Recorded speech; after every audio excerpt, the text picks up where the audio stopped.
The tape appeared online at 2:17 a.m. No title, no description, just a grainy thumbnail and a file name that looked like it had been pulled straight from an evidence locker. Case _0917 _ audio_final.wave. By morning, it was gone, but by then, thousands had already downloaded it. The case connected to the file had been closed for 15 years. Officially, it was labeled unsolved due to insufficient evidence. Unofficially, everyone in town knew the truth. Something had gone wrong during the investigation, and the department had buried it as quietly as possible. The tape was never mentioned in any report. Until now, midnight to 1:12. The recording begins with silence. Not static, not white noise.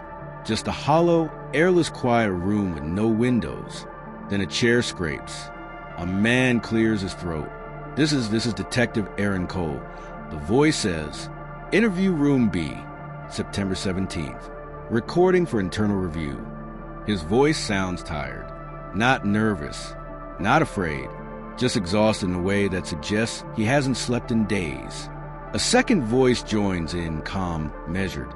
"For the record, please state who you are speaking with." There's a pause. "I don't have a name," Detective Cole says slowly. He won't give one. A faint sound follows. Rhythmic, soft, breathing. Not the detective's. 1:13 to 4:40. The man across from him finally speaks. His voice is wrong. Not distorted, not inhuman, but too even, like someone carefully copying how people talk without understanding why they do it. "You said this was important." The man says, "that you needed answers." "We found your fingerprints at the scene," Cole replies. "On the door, on the phone, on the mirror." "I know. You were never seen entering or leaving." "I know. You don't exist in any database." "I know." The detective exhales sharply. "Then help me understand why you were there." The breathing gets closer to the microphone. "I was there," the man says, "because they asked me to come." "Who?" There's a smile in the man's voice now. You can hear it without seeing his face. "The people were already gone." 4:41 to 7:02. This is where listeners say the tape starts to change. Not in sound quality, but in feeling. The room seems smaller. The silence heavier between words. Detective Cole asks about the victims. 3 people found in a locked apartment. No signs of forced entry. No sign of a struggle. Just phones lying neatly on the kitchen table. Screens cracked, as if dropped all at once. "You called them before they died." Cole says, "Yes." "You texted them?" "Yes." "From their own phones?" "Yes." There's a long pause. Then the detective asks the question that makes his voice tremble for the first time.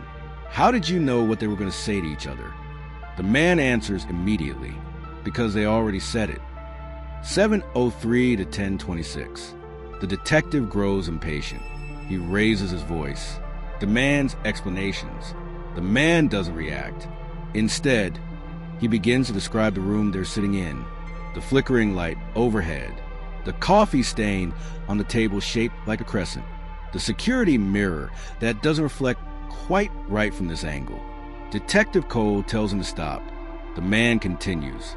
Then he says something that made several officers who later heard the tape refuse to ever enter interview room B again.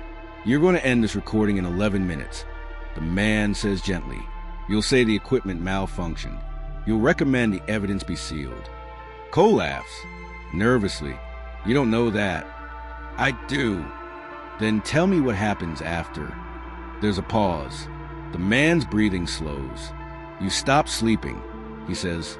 "You start hearing your phone vibrate when it isn't there. You'll check it anyway." "Enough." "You'll receive a call from a number you recognize." The man continues. "Someone you trust. They'll say one sentence." The detective whispers, "What sentence?" The man leans closer to the microphone. "You shouldn't have listened." 10:27 to 13:58. For the next 3 minutes, neither of them speaks. The breathing remains. Steady, patient. Finally, Detective Cole asks the last question on the tape. "What are you?" The reply is quiet, almost kind. I'm what answers when the line is already open. There's a click, a high-pitched tone. The tape ends. Aftermath. According to internal records, Detective Aaron Cole resigned 6 weeks later. No explanation. His phone was found smashed in a river months after that. He was never located. The department sealed the tape, classified as corrupted, logged the interview subject as unknown male, likely fabricated. And for 15 years, nothing happened. Until the leak, what was never officially acknowledged. People who downloaded the tape noticed something strange. The timestamp changes. On some versions, the recording is 13 minutes long. On others, 14. A few listeners swear there's an extra voice beneath the breathing. Too faint to isolate, but clearly speaking in reverse. Others report receiving missed calls shortly after listening. Numbers belonging to people they haven't spoken to in years. Some of those people are dead. The file keeps reappearing online under different names. Always briefly, always removed, and always with one detail altered. A longer pause, a closer breath, a sentence that wasn't there before, as if something is updating it. Final note, if you ever come across a file labeled case _0917 auto final, don't play alone.